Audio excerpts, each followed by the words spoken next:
Afternoon everyone, sorry I let class record करके भेज रही हूँ उसके लिए।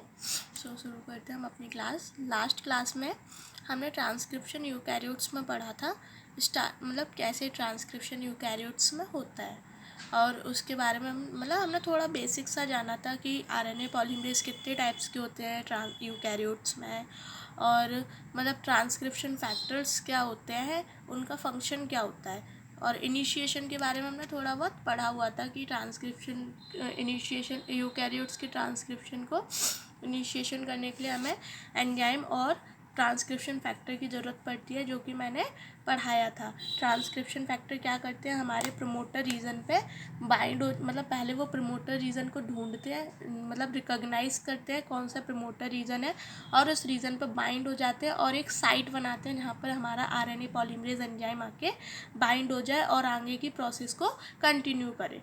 तो ये चीज़ मैंने आपको लास्ट लेक्चर में एक्सप्लेन की हुई थी, ठीक है। तो आज हम कुछ प्रमोटर रीजन्स पढ़ने वाले हैं कि प्रमोटर रीजन्स कैसे हैं, मतलब आरएनए पॉलीमरेजेस के प्रमोटर रीजन कैसे हैं, ये मैं बता रही हूँ, ये आज हम पढ़ने वाले हैं, ठीक है। तो सिर्फ आज हम पढ़ने वाले हैं RNA polymerase 1, RNA polymerase 2, RNA polymerase 1 and RNA polymerase 3.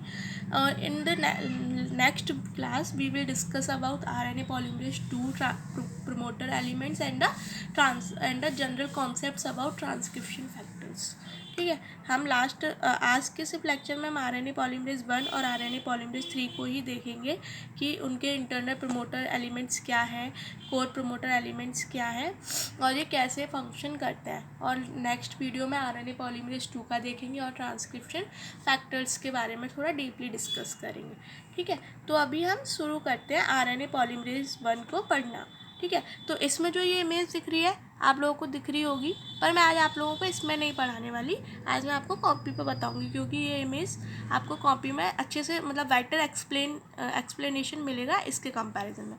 तो हम अपने वीडियो स्टार्ट करेंगे यहाँ से, ठीक है। तो इसमें लिखा हुआ है, देखो RNA पॉलीमरेज 1 प्रमोटर, जो उसमें था इमेजेस में, देखो उस इमेजेस में जैसे ये दिख रहा है ना, सेम ये रहा, ठीक है, ये वैसा ही है। तो आप लोग इसको देख के समझेंगे आज हम लोग कि पॉलीमरेज 1 प्रमोटर कैसे क्या है, ठीक है। तो शुरू करते हैं हम सबसे पहले RNA पॉलीमरेज 1 प्रमोटर को पढ़ना शुरू करते हैं, ठीक है। तो RNA पॉलीमरेज 1 प्रमोटर हमारा क्या क्या कंसिस्ट करता है।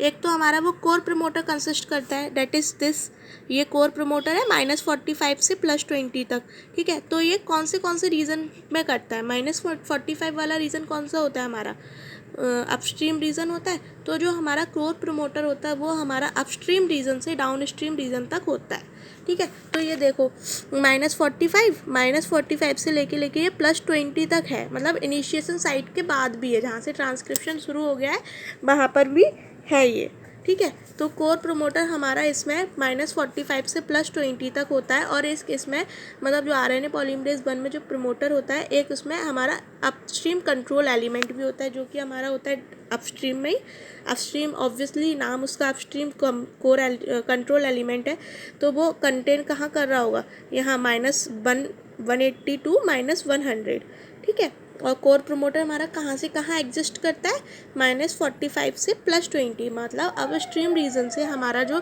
डाउन स्ट्रीम तक कोर प्रमोटर रीजन होता है। तो जो हमारा ये कोर प्रमोटर रीजन है, जैसे ये चीज़ देखो आप लोग, ये जो हमारा कोर प्रमोटर रीजन है, तो ये हमारा कोर प्रमोटर रीजन जो ये है यहाँ पे, मतलब ये हमारा GC रिच है। कौन सा रिच है, GC रिच रीजन है। GC रिच से समझ में आ रहा है आपको, ग्वानिन, साइटोसिन, नाइट्रोजीनस बेसिस ज़्यादा प्रेजेंट है, मतलब उनका जो सीक्वेंस होगा वो कैसे होगा, GC, मतलब सबसे ज़्यादा क्या है यहाँ पे, GC है, ग्वानिन और साइटोसिन है सबसे ज़्यादा। तो ये इसीलिए हम इसको बोल रहे हैं, जो हमारा कोर प्रमोटर रीजन है वो हमारा GC रिच रीजन है, ठीक है। ये तो हो गया हमारी अपस्ट्रीम की बात, अपस्ट्रीम में हमारा GC रिच रीजन है। लेकिन एक बात हमेशा याद रखना, जहाँ से हमारा ट्रांसक्रिप्शन शुरू होता है, मतलब ये हमारा ट्रांसक्रिप्शन शुरू हो रहा है यहाँ से, ठीक है।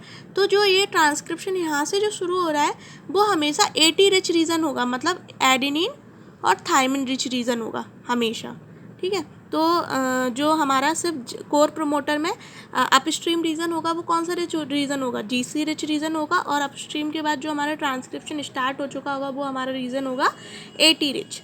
क्या होगा, eighty rich. It means adenine and thymine. क्या होगा, एडेनिन एंड थाइमिन। तो ये चीज़ याद रखना, ठीक है। अब हम इसकी डेफिनेशन पढ़ लेते हैं कि ये क्या बोल रहा है। इसमें ये बोल रहे हैं RNA polymerase 1 promoter consist of core promoter. मतलब जो आरएनए पॉलीमरेज 1 प्रमोटर है, मतलब आरएनए पॉलीमरेज 1 प्रमोटर जो है वो हमारा क्या कंसिस्ट करता है, वो कंसिस्ट करता है हमारा कोर प्रमोटर को